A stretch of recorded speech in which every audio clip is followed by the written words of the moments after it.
This is the Samyang 50mm f1.4 version 2. It was released in November 2021 as an update to their original 50mm f1.4, and I wanted to do a review of this lens along with these other two lenses that I just did reviews on my channel. Now, the original intent of this review series was to see if the Samyang was as good as the Sony G-Master version of these lenses. It saves quite a bit of money to go with a third-party lens as opposed to a native Sony lens, but do you sacrifice in quality? That's what I wanted to find out. The short answer to that question is it depends. With the 135 and 85mm, I think they're a clear answer that money doesn't always translate to better quality. But with the 50, I'm still not sure. So stick around, hear my thoughts on how this compares to the other options from Sony. Now, the original design that Samyang released of this lens, the version 1, was okay, but this newer version, the version 2, has lots of upgrades that we'll get into. Now, this is a solid lens. It's a good alternative to the more expensive Sony 50mm f1.4. It's most comparable to the Sony 55mm f1.8, but it does have a faster aperture and you get that extra third stop. If you want a great 50mm lens for your Sony camera, this is a good option. It's also a great value. Head down to the link in the description and you can check it out. If you want to learn more about this lens, stick around. My name is Mark Bergering and I do practical gear reviews here on YouTube based on my 10+ years experience as a photographer and filmmaker.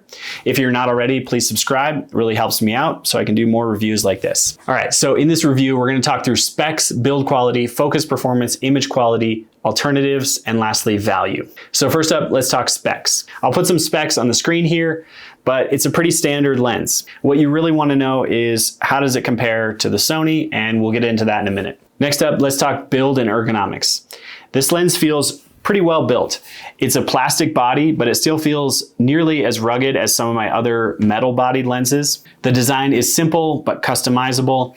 It has a M1, M2 switch that can be customized if you purchase the Samyang lens station to update the firmware. I find it most convenient to use this as an auto manual focus switch for when I'm shooting video and I want to lock off a shot. It also has a focus hold button, and the focus ring can be customized to operate things like aperture. Speaking of the focus ring, it feels nicely rubberized, has a good grip. I don't typically use manual focus rings, but this one is kind of nice because it gives you a good grip on the lens. And it balances nicely on my Sony A7, well, this is the R5, but all of my Sony A7 cameras.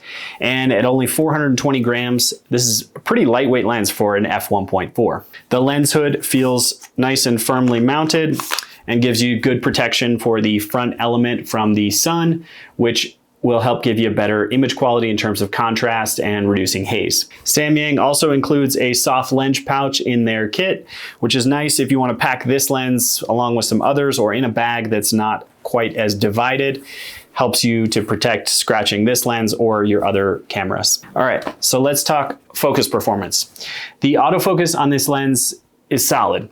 It worked well for me in a variety of scenarios, from low light to backlit scenes. But it isn't as fast as you would get on the Sony G-Master, whether that's the f1.2 or the f1.4. Because I use a 50mm lens primarily for portrait work and for stationary subjects, I don't typically need lightning fast autofocus.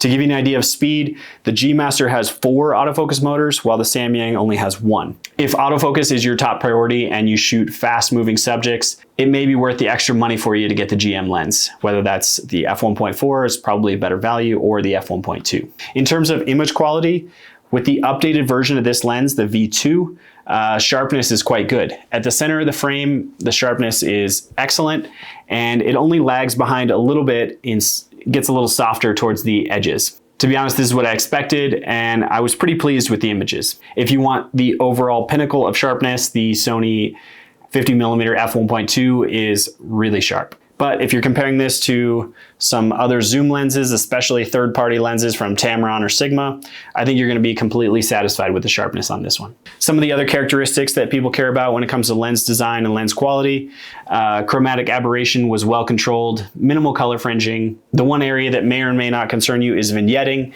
It did have a pretty heavy vignette, but if you shoot in RAW, that's not a problem. You can correct for it in your profile corrections in your editing software, whether that's Lightroom or Capture One. It can't do that natively in the camera, however. So if you're shooting JPEGs or video, you're gonna see some vignetting. I found it to be a pretty smooth drop off between the edges and the middle of the frame, so it's not as dramatic as some of the other lenses I've tried out, but something to be aware of. Overall, it wasn't really a concern. I just corrected my images in Lightroom and shoot in RAW, and then it's no problem. Okay, out of the weeds, let's talk real world performance. Overall, I was very impressed with the performance of the image quality. It's quite sharp, minimal issues with flaring, especially when shooting backlit, which I like to do. It still has good color and contrast. Most people can't justify spending $1,900 on the 50mm portrait lens like the Sony f1.2, and at around 700 bucks, this lens can produce some really nice images. All right, now let's talk alternatives. There are a ton of alternatives in the roughly 50mm focal length for Sony E-mount. My personal favorite is the 55mm f1.8.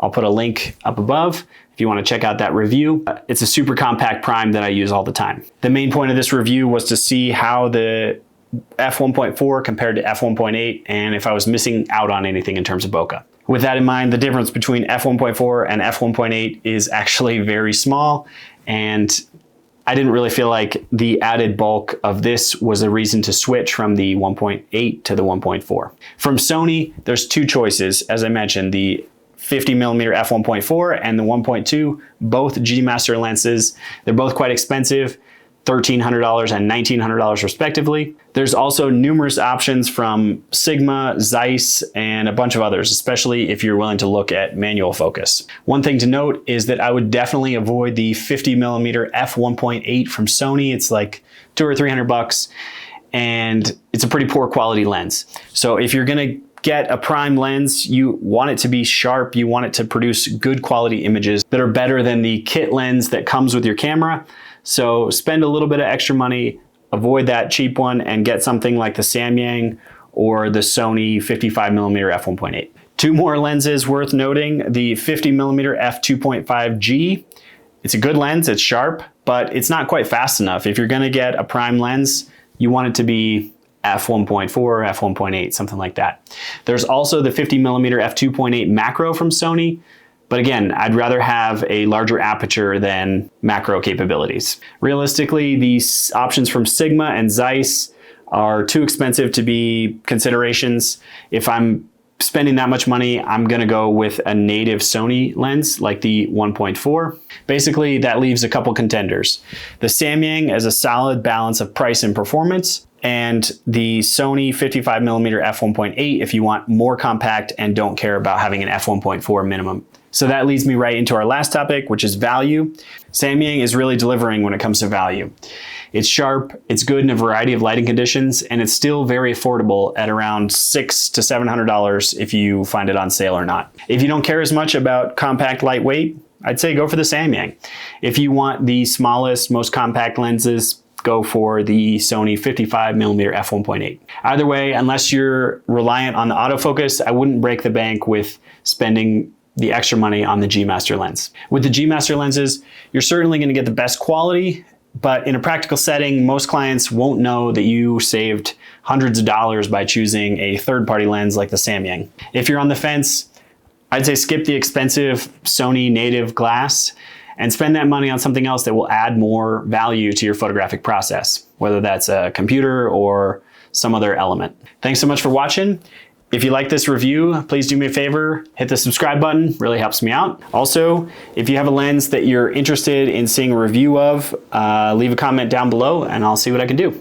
See you in the next video.